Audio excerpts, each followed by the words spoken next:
Magandang araw mga lods. Ayun, pinakain natin ang ating mga alaga mga lods. Ayan. Yung ano natin mga lods,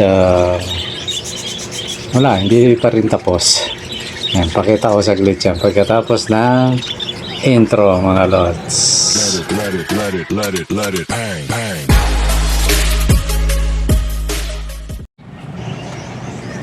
Ayun mga lods, akyatin muna natin yung ating yung ating ginagawa. Tingnan muna natin mga lods.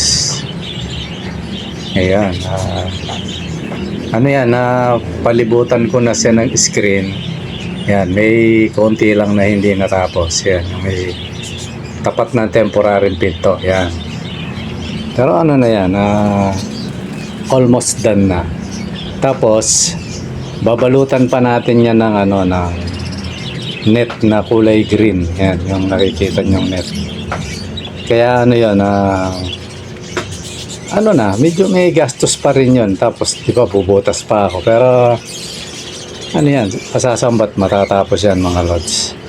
Mahirap lang siyang tapusin kasi mag-isa lang ako eh. Tsaka pag halimbawa dumating yung araw mga lods, napasyal na kayo dito siguro wag nyo nang pintasan kasi inassemble ko yan. Siyempre pag inassemble ko ayon sa sukat, nakalimutan ko nasa bubong pala ako mga lods. Kaya nung pagtayo ko tagilid. Pero okay na rin yan kasi hindi naman tayo maselan. Basta ang importante sa akin walang ibon, yun lang yun.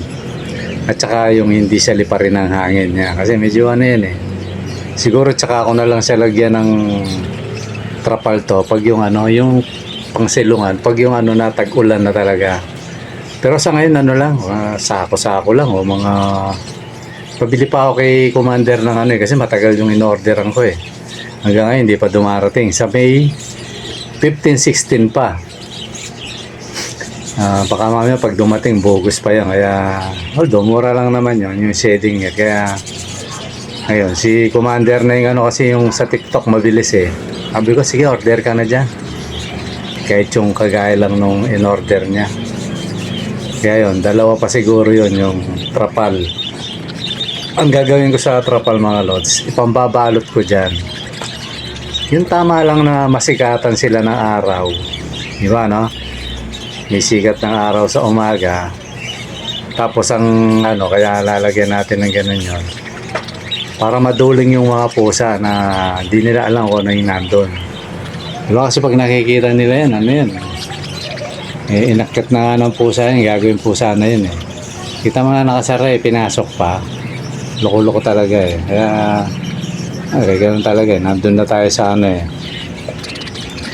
nasa risk area ako mga lods. Bakit risk area? Kasi masyadong open, di ba prone sa init, prone sa ulan, prone sa pusa, prone sa yung loko-lokong namamaril dito. Kaya yan yung mga ganyan basta ako gagawin ko yung alam kong safe yung ibon. Ngayon kung ano man yun bahala na yung mag-iingat doon kasi ako laging ganun ang ko eh. Kaya tao yan, kaya hayop, may nag-iingat dyan.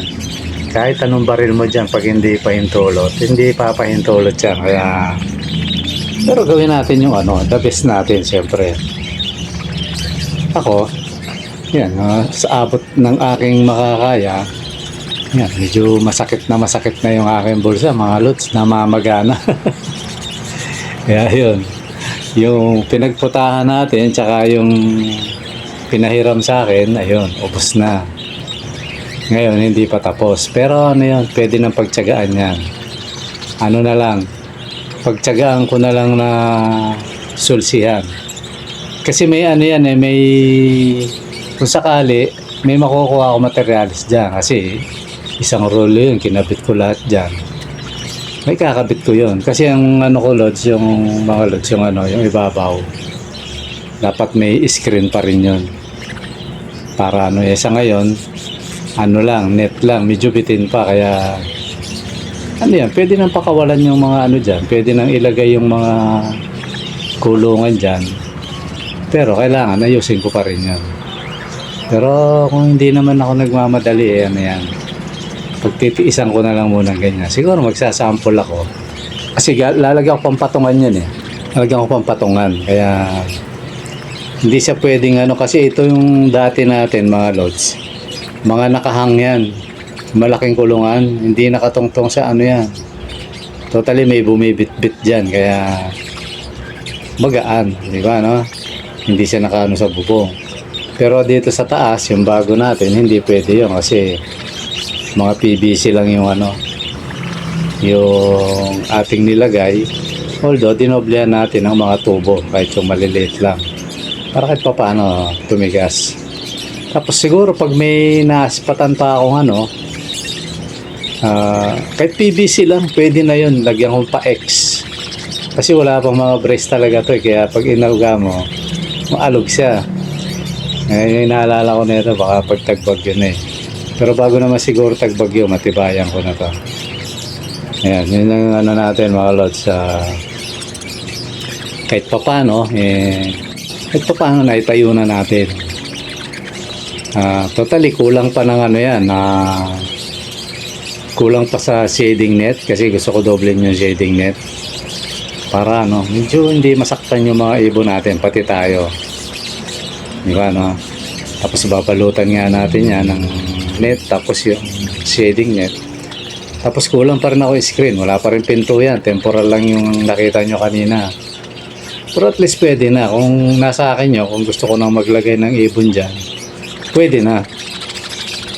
Ano siguro pag medyo nalagyan ko na ng pinto, kasi ano yan eh, lalagyan kong patungan eh, yung mga kulungan dyan. Kaya ano pa yan, bibili pa ako ng kahoy. Kaya ano pa rin eh, gastos pa rin. Ayun ko, tingnan ko sa mga tambay rito na mga nangangalakal kung minsan dahil binibenta sa akin dito mga ano eh, mga kahoy eh. Ayan, kahoy na lang siguro yung patungan. Tapos pag na okay na yan, ngayon tsaka natin ayusin yung halaman mga lods. Ganun lang ang pag-iibon mga lods. Hindi natin kailangan ano, ma-stress. Ako sa totoo lang, nung nag-declare na yung kumpare ko na kukunin na to, medyo ano eh, sabi ko patay, gastos to. Pero awa naman Diyos, kita mo, ayoko maumutang, may nagpautang, siyempre tanggapin ko na, di ba, no? Kasi may tao nga gustong umutang, ayaw pa utangin eh. Kaya ako, hindi ako kasi sanay mautang mga lods.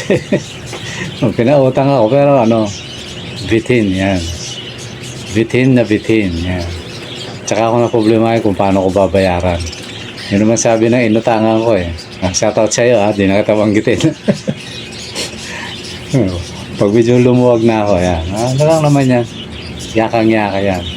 Matali mga lods, pati yung pinanghulog ko dun sa ano namin eh, ano yun, inutang ko rin kasi ano eh, walang padala yung anak ko kasi nga nagkakagera nga sa Middle East. Kaya yan, ano muna siya, tiis-tiis lang muna. Ganun talaga buhay eh. Yan, pati ibon natin ano, nadadamay sa krisis ng ano, mundo. Pero okay lang yan kasi ganyan talaga yung, no, yung buhay mag-iibon mga lods. Minsan may time na masaya, minsan naman may time na yun, talagang pag hindi ka matibay eh, bibigay ka. Kaya lang ako, hanggat may paraan, ano yan, hindi ko susukuhan yan. Eh kung ano nga lang eh, pwede nga lang sa isang kwarto ko dito eh, doon ko ilagay eh. Kaya lang, hindi naman pwede magkasama yung tao tsaka ibon. Di ba, no? At saka kung ano, kung hindi kami ano rito, hindi kami agad paalisin dito kasi ano to eh, alanganin pa rin dito yung lugar namin mga lods eh, kasi yung mga kulapo rito ayaw magsitigil. Kahit alam nilang malabo yung ginagawa nila, kakapilit syempre eh, may congressman silang ano eh, kakampi eh, nakasama sa scandal sa flood control na yun eh. Kaya malakas ang loob nila eh. Ako hindi ko na iniintindi yan. Kasi ako naman talaga, ano eh, okay lang yan. Pero kung hindi sana, no? Hindi sana nagkaga yung lugar namin. Ano yun eh, pwede kong dugtungan yun eh, yung ibabaw eh. Diba, no? Alam mo yung ano siya, yung puro frame lang, tapos bubong, tapos puro screen, no? Pwede sampayan, pwede maglagay ka ng maliit na kwarto doon. Oh, diba, no? Maganda sana. Alam mo yung ano, yung kalahati open, kalahati may kapiraso lang, maliit lang na ano, kahit wala sa kalahati. Sakto lang na may matulugan ka, no? Sakto lang yung may ano ka, may pwesto kang matulugan, tapos open na siya, tapos balutan mo na ng screen yun, naka-frame. Kasi bakal tong ano namin eh, madali lang tayuan to eh. Yung tinayo nga namin to, wala may 1 linggo eh. Sa rubla ng ano eh, 2 araw, nakatayo na to eh. Ganun lang yung kabilis ang magano kasi welding naman eh. Nga lang ano eh, alanganin eh, baka gastos ako ng gastos dito. Ano yun eh, bigla kang palayasin, patay, di ba, no? Kasi yan, ginawa ko tong ano eh, yung taas namin hanggang bubong. Pero yung baba kasi, bato yung baba eh. Ano to, gumastos din ako ng 130 yata o more or less, ganun. Wala pang labor yun, mga lods. Ang binayaran ko lang doon yung ano, yung nag-welding ng ilang araw, tsaka yung helper. Tapos yung mga kalakal, binigay ko sa kanila, kumita rin sila rin eh. Pero ako, yan, ako na nagtuloy kasi, yung kaya kong trabaho, yan, ako nagtuloy kasi hindi ako nagwe-welding, mga lods eh. Tapos kung itataas ko to, hindi naman ganun kalaki yung gastos. Hindi naman ganun kalaki kasi puro frame lang gagawin ko eh. Tsaka mas maliit na yon, mas hindi na ganun kalalaki kasi kuti 4 kasi itong ginamit ko tsaka di 3 eh. Kaya okay na sana, kaya lang malabo tong lugar na to, baka mabigla kaming ano eh. Bigla kaming paalisin eh. Sayang lang, di ba, no? Okay lang tong sa ibon kasi andyan pa yung mga ibon natin. Kaya ano yan, handa nating gastusan yan kahit pangutang natin, di ba, no? So yun, nabawian ako ng mga ibon ko kasi ang totoo nun, mga lods, kaya ako nagpaparapol, di ba, nag-a-out. Parang hindi na ako masyadong bumubunot sa bulsa, no? Eh kaso ito, bigla. Ayun, napautang tuloy ako. Nung kinita nila, nabawi mga lods. Di ba, no? Ganun lang talaga pag-ibon eh.